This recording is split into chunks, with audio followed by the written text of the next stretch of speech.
how do I, as an adult, tell someone, I want to be a friend? Like, do I ask for your number? Like, how do Hey, we? you would be a good friend.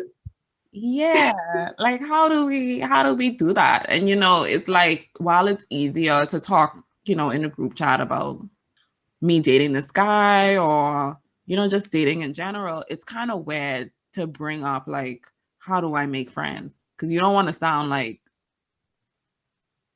I don't know, you just don't want to sound friendless.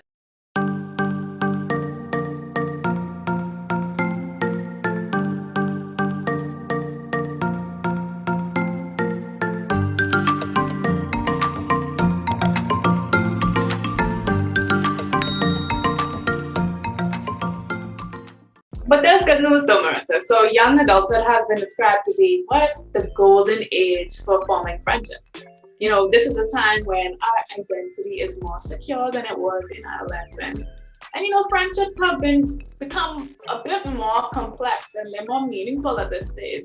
So I think one thing that a lot of people say is, like, they feel like they should know how to make and keep friends as an adult, and they feel like something is wrong if they're struggling to maintain friendships.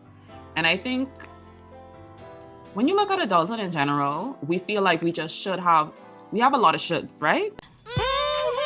And we feel like we should have certain things, and it's almost like we should have a friend group already set and already in place, and I should just have my people. As y'all know, as I've been preaching, these expectations, y'all. Okay.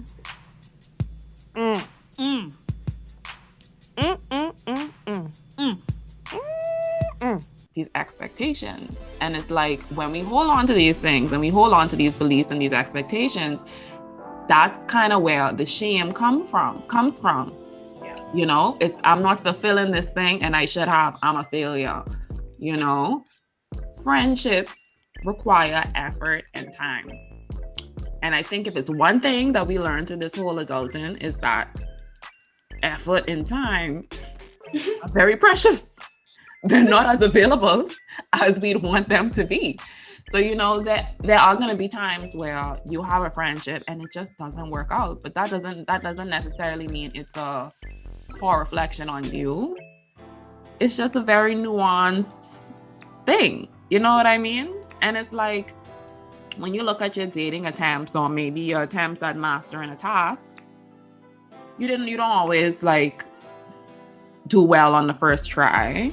So that doesn't mean that if you have a situation where you try to be friends with someone and you just realize, like, maybe y'all were incompatible, or maybe y'all had a fallout, that doesn't necessarily mean, like, okay, let me just do away with this whole friendship thing. Let me ride out by myself, I agree. I think we need to embrace the failed attempts at friendships. Each one is getting us closer to developing the friendships that we want anyway.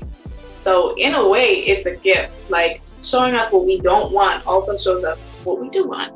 And sometimes, like you say, it's very nuanced. Sometimes you can't, like, pinpoint it, because on paper, like, yeah, they're kind, they're reliable, they're funny, and it can still not feel like a right fit.